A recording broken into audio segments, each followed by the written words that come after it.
All right, peace and blessings, family. Sam P.K. Collins of the All Eyes on DC show here at home, sequestered per orders of Mayor Muriel Bowser and of the governors and the president even. I'm here with Miss Gina Paige of African Ancestry. I am so honored to be here with you in this Zoom conference. Today, we're going to talk about establishing our nobility and the benefits of knowing where we come from as people of African descent or African people, however you want to say it. So, once again, I'm just very honored to have you here, and I'm ready to engage you in conversation. So, welcome to the All Eyes on DC show, the virtual mode. Thank you. It's a pleasure to be here. I just appreciate that you're including me in the conversation, so I'm ready. Yes, ma'am. Yes, ma'am. Thank you so much. Let's get to it. I'm curious, just as I'm sure other people are, if you can just talk to us about what you've been up to for the last couple of months or so since the pandemic has had us on lockdown.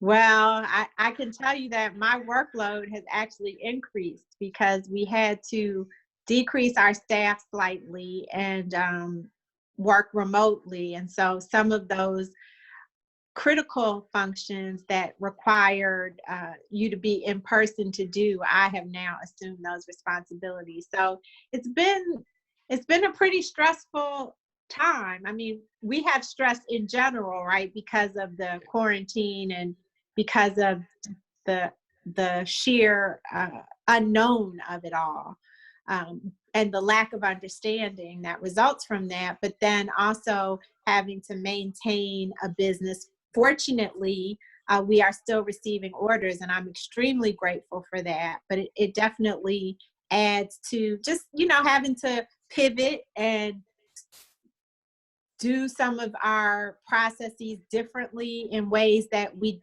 just kind of figured out right at the last minute. Like, what if browser closes down DC, then what are we going to do? So we had to work on that, but we're good. I mean, otherwise I'm healthy, I'm happy, I'm whole, my family is safe, and I have no complaints whatsoever.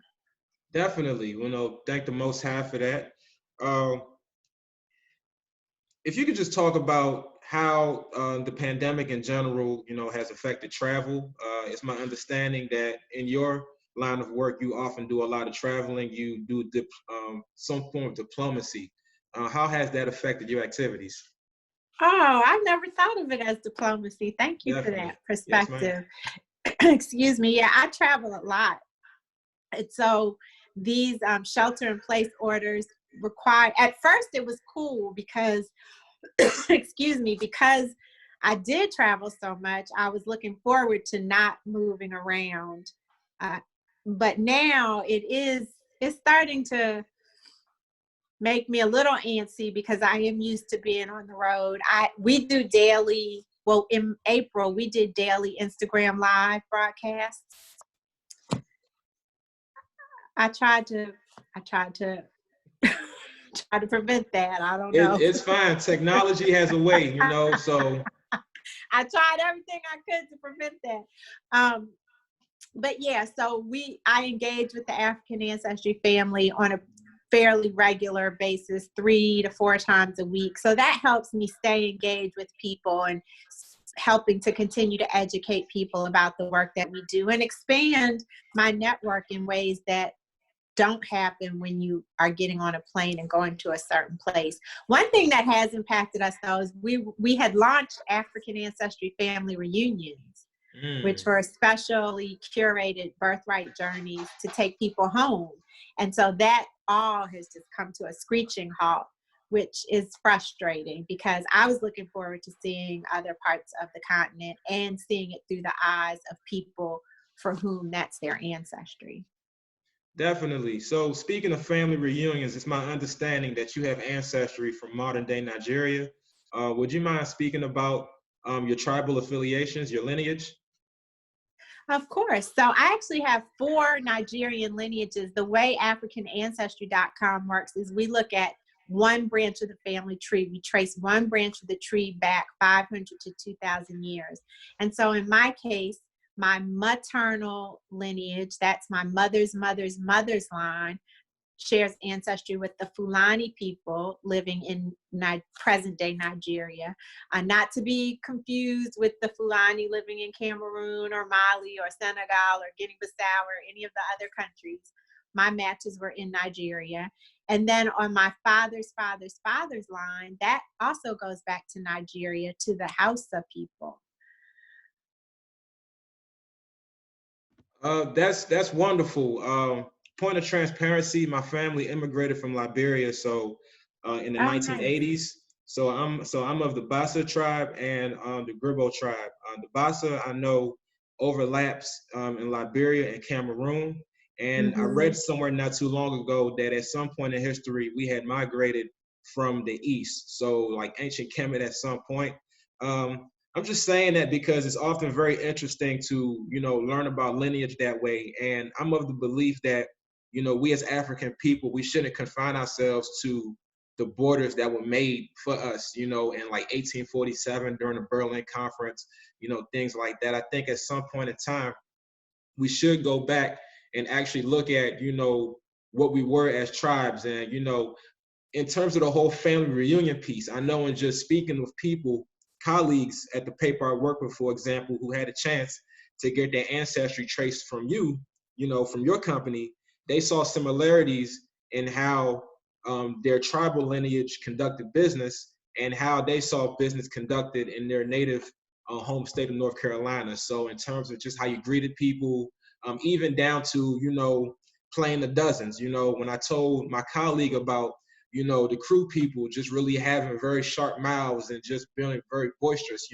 she agreed because, it's just those similarities, and I say all of that to ask you, I'm very curious to get your take on how African ancestry has been pivotal or just played a part in bridging that gap between Africans in the diaspora and Africans on the continent, How has it played that part in bridging that connection?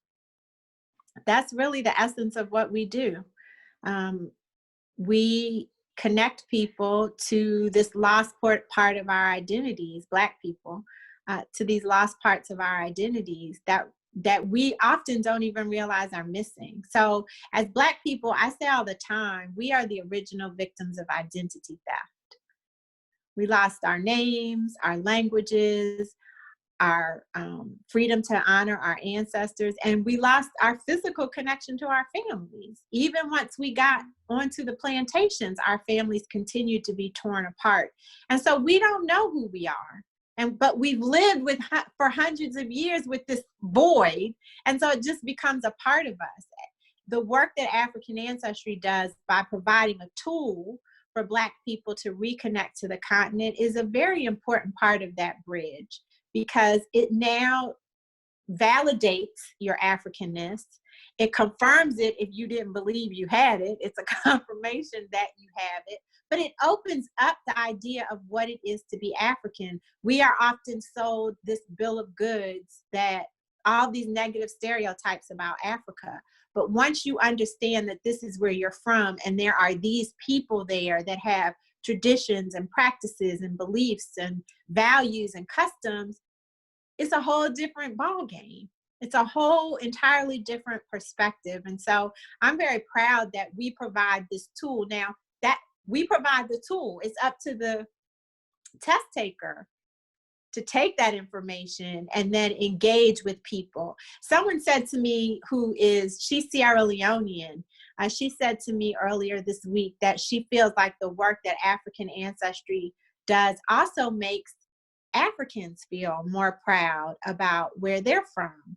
And I had never thought about it like that, but I received that, because I imagine if people are never saying anything positive about Africa, and then you see this groundswell of people wanting to reconnect, wanting to learn about your country, learn about your people, that has to help you feel good, or feel even better, I should say, about who you are and where you come from. So it's just an honor for us to be able to provide the tool.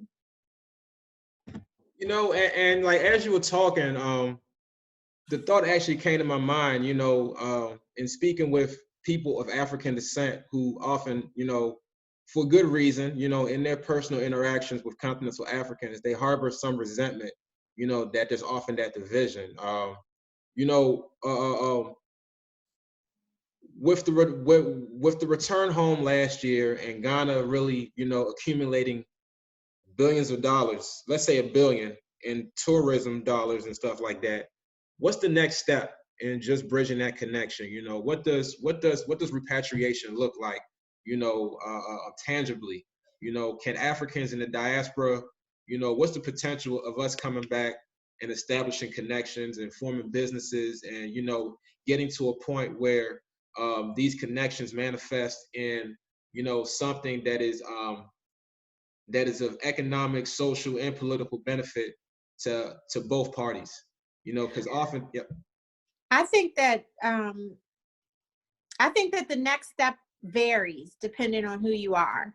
So repatriation is certainly one step, but everybody's not going to go home. Yeah. Everybody doesn't want to live on the continent, and nor should they feel compelled to. So I definitely believe that that's one step. I think we've already seen it in action. We see it in action in Liberia, where your family is from. We see it in action in many different African countries, but particularly we see it in action in Ghana before the year of return. There's a very active AAAG, the African American Association of Ghana or something. Okay. I think that's what it stands for. But these are African Americans who have repatriated to Ghana, and people have been there for 30 years, 40 years. So it's been done already. This is now just the highlight. The highlight that's been placed on it shows us more clearly what's possible. People have businesses in other countries. People have started businesses in other countries. People, as a result of taking our test, have done those things. They've started philanthropic organizations on the ground in the countries that they share ancestry with. So it's definitely possible. We have examples of it happening. And I think that the excitement around the year of return has really made people more laser focused about what their contributions can be. And you can contribute there on the ground, and you can contribute here on these shores. It's endless. It's just, there's so much. That cliche comes to mind, the world is your oyster. I mean, there's there's so much we can do, and we are uniquely capable of doing it. And so that's why I'm really excited by initiatives like the Year of Return, as long as people are going, getting exposed, and then making an impact. If you just go and party and come back home, and it's just like if you went to Bali or if you went to the DR, I don't know how much farther that pushes the overall agenda, except to inject tourism dollars. And I guess that's okay too. No shade on that. Yeah, different strokes for different folks. And, I guess that was part of the reason why I just asked you that question, because, I'm of the understanding and the belief that this has to go somewhere. Part of finding your heritage and your lineage is to just, do something with that connection, even if it is staying here and just educating people more about our diasporic connections. Real quick, I'm not a scientist by any means, but I'm very interested in the science behind, finding your lineage. Would you mind, briefly explaining, or as deeply as you can, the whole science behind that, genetics, how is it that we're able to establish these connections and learn about who we are? Sure. All right, so you'll be a geneticist after this. You ready? Yes, ma'am. Yes, ma'am. So, and I'm not a geneticist, so you can all rest assured that I'm going to explain it in a way that you'll understand. So we each inherit 50% of our DNA from our mother and 50% from our father. So if your mother's yellow and your father's blue, then that means you're going to be green, right? Yeah. So we're all green. Imagine that you have a little bit of DNA that you inherited from your mother that didn't turn green. It didn't mix with anything from your father. It stayed yellow. that represents a part of our DNA called mitochondrial DNA. It's maternally inherited. That means that you receive it from your mother, she receives it from her mother, and her mother, and her mother. For generations, it doesn't change. Mm. As women, we pass it to our children when we become mothers, and our daughters pass it to their children. So if we can find out some information about your yellow dot, we have some information that is unique to you and all the women that came before you, regardless of who the grandfathers and fathers and great-grandfathers were, okay? The same is true on the father's side. You're green. As a man, you inherited some of the blue from your father that didn't mix with anything you got from your mother. It stayed blue. And that's called the Y chromosome. Yeah. The Y chromosome, we all know, is what determines maleness. Yeah. And so men are the only species that have Y chromosomes. And you have the same Y chromosome as your father and his father and his father and his father. Again, if we go back 500 or more years, it's not going to change. So what African Ancestry does is we take your yellow dot from your mother or your blue dot from your father, and we look for the code within that DNA that determines your ancestry. You swab your cheek, you send your swabs to the lab unlocks the code of the yellow dot or the blue dot, and then sends it to us. Our team compares, let's just talk about the yellow dot, compares your yellow dot, your mitochondrial DNA, to mitochondrial DNA from all over the world.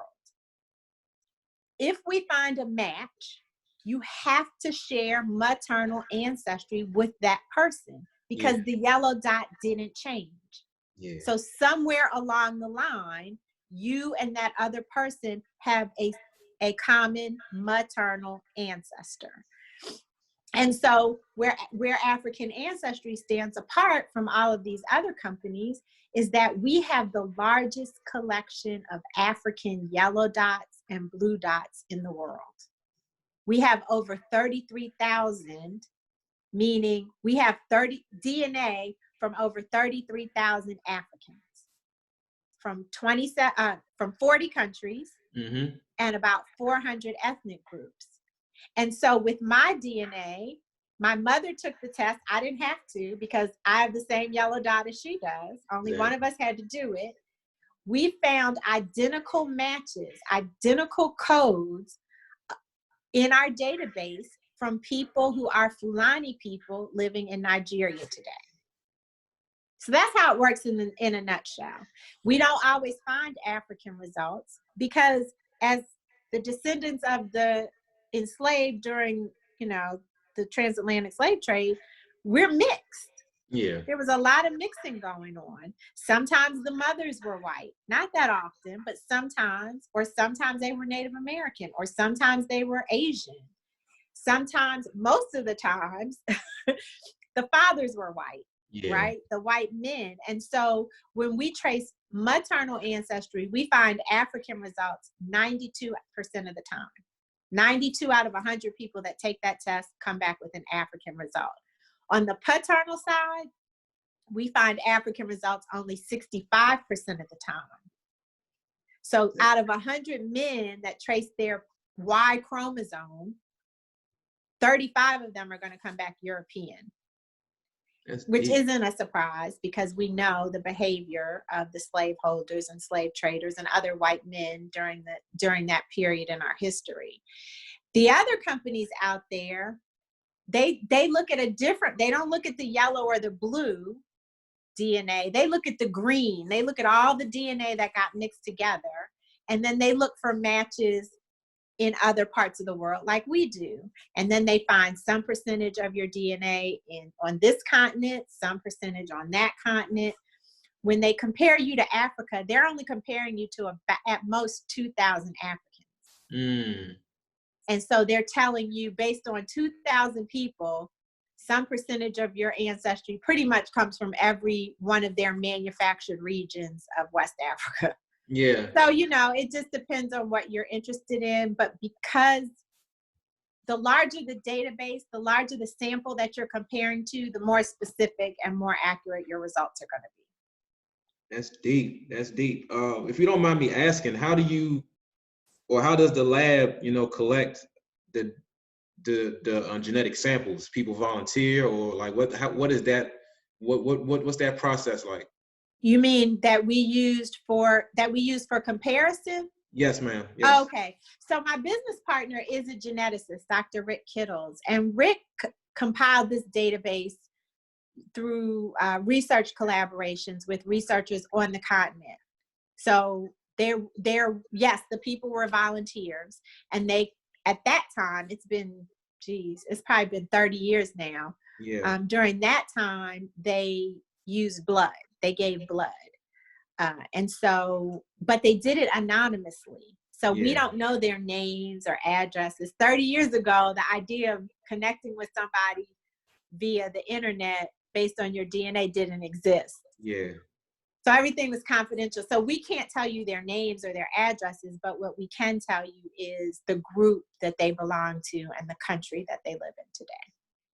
So I guess like at its inception, what was the industry like at African Ancestry's inception? You know, from what you can recall, you know, I'm often very interested in those types of stories. So we're 17 years old. We founded this company in 2003. And when we did, there were 2 other companies in the industry. That was it. Yeah. And none of them was talking to or checking for Black people. If you took that test, just pretty much like they do today, they just told you that you were African. Mm. And, you know, we know that before we take a test. That's not the answer that we're looking for. And so it was very difficult when we started because this technology was brand new. We are a Black company saying we're going to tell you where you're from in Africa. So of course, just the power in that in and of itself was an affront to white folks. It was an affront to other scientists who took every chance they could to disparage the work and Dr. Kittle's reputation and all of that, even though the work had been peer reviewed. It's funny because they wanted us to prove it by showing them our database, which any business owner knows. You don't give up your core competence. Right. That doesn't make sense. So it was we were intimidating to others. We were a threat to others, but we also knew that we were filling a need. We were filling a very important void that the community told us they wanted filled. We didn't just decide, oh, let's tell people where they're from. No, there was a demand, and we created the company to fill the demand. Yeah, because again, if you can just jog my memory, again, another point of transparency, I was only a teenager back in 2003, but like, how would you describe the embrace of Pan-Africanism around that time? I know like in the last 5 years or so, culturally, you know, it's been more mainstream, of course, but like in the early 2000s, I know like in the 80s and 90s, culturally, musically, there was that embrace of Black identity, African identity, but like, what was it like in the early 2000s, you know? Yeah, it wasn't like it. So I think Pan-Africanism, or our embrace of Pan-Africanism, ebbs and flows. Yeah. And so it was definitely at an ebb in 2000. There were pockets of people, and we were here in DC, so you know it's a whole different ball game in Definitely. DC. Yeah. But it was not mainstream. The people who were the most interested in this information were genealogists and the Cobra folks. That people who were looking for reparations. As a general rule, it wasn't a mainstream audience. But now that DNA testing, because that's the other part of it, right? Is we're saying, give us your DNA And we're going to tell you Yeah. something. Black folks, we certainly weren't trying to give up our DNA in 2003. So we had all of these extra layers because of the culture that we represent that made our ability to penetrate the market with this information that much more difficult. But now, you know, you've got the mainstream companies like Ancestry.com and 23andMe who want to leverage the power of African DNA, advertising like crazy, raising awareness of this as a possibility. And so it has become more mainstream from a DNA testing standpoint. And then with the excitement around 400 years, the commemoration of 400 years, the consciousness on our historical and cultural and spiritual level has been raised. Would you say that, you know, Oprah Winfrey and the other celebrities who patronized African ancestry, did they play a part, would you say, in, I guess, not normalizing, but I guess like popularizing it, or like just people seeing those experiences, you know, do you think it played a part in us embracing that process? It absolutely, the inclusion of celebrities in the testing process absolutely raised a sense of awareness and popularity and interest in this information. That's just who we are as people, right? Once a celebrity does it, we follow. Yeah. I think that the context in which these celebrities were getting their ancestry was important as well. So people like Oprah, Quincy Jones, they were part of the PBS special. So that contextualized it in a certain way. Then you got other celebrities like Taraji P. Henson or Nate Parker or even Blair Underwood, who did it as part of the Pan-African Film Festival. So that introduces it in a different way. And then our very first celebrity that we tested was LeVar Burton. It was very important to us that we use Kunta Kinte, you know, that we tell Kunta Kinte where he was from. So the other part of that is that when celebrities do it, the media will talk about it. And as a small business that can't afford to spend millions of dollars on advertising, we did and still do rely on the media, public relations, to get our message out. And so if we hadn't had that level of celebrity taking the test, it would have been that much more difficult of a climb towards success. Now LeVar Burton strikes me, I don't know off the top of my head, he strikes me as maybe like a member of the Gully Geechee people. That you know, just phenotypically, like how, you know, even though we're dispersed throughout the world, we still match. You know, I got to look into that more. I got a couple. Well, we traced him to the I think it was the Yoruba people living in Nigeria today. Okay, makes sense. Okay, respect. All right. Couple more questions. Something to reflect on. You know, I had the pleasure of meeting you back in February during the annual Asala gathering downtown DC. You know, Carter G. Woodson, you know, historian, documenting our history, learning where we come from to dictate where we are now and like in the future. I wanted to just get your thoughts on his legacy and just, you know, your thoughts being there, given it was Black History Month, you know, 2020. Why is it important for us, you know, as African people of African descent, to continue documenting our history and gaining more knowledge of self? You know, if you can just speak about it in that context. I don't want to be trite, but it's just so true. If we don't document our history, then it's going to get told for us. And pretty much any adult American walking the land today has not been taught very much about our history through traditional methods. And everybody doesn't have the fortune to grow up in DC or Chicago or Harlem or Atlanta or any of the other very rich Black communities where knowledge of self was taught to us through the community. And so we have to document it so that it gets told, correctly. And Carter G. Woodson, I mean, that's a seminal work, The Miseducation of the Negro. He told us way back in the early 1900s what the problem was and what the solution to that problem was. But if you don't read the book, then you don't get the solution. You don't get the answers. And so I am very grateful for Carter G. Woodson. I'm very grateful for all of the African American and African diasporan historians who are documenting our history so that we know. We're not going to ever know it all, but it's just such a good feeling to know that if you want to learn something about who you are or people who look like you, there are resources because of the work of these historians. Definitely.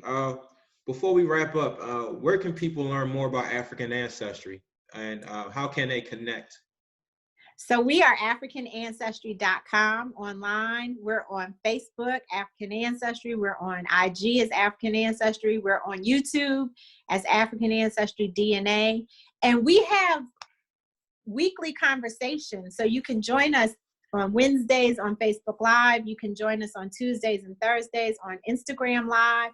I encourage you to join the conversation. It's a community of people who know where they're from, who want to know where they're from, or who are trying to learn more about where they're from. And so it's a welcoming community. We learn so much all the time. We have a lot of resources on our website, and I just welcome you all to check us out through whichever social media vehicle works for you. We're on Twitter too at African Ancestry.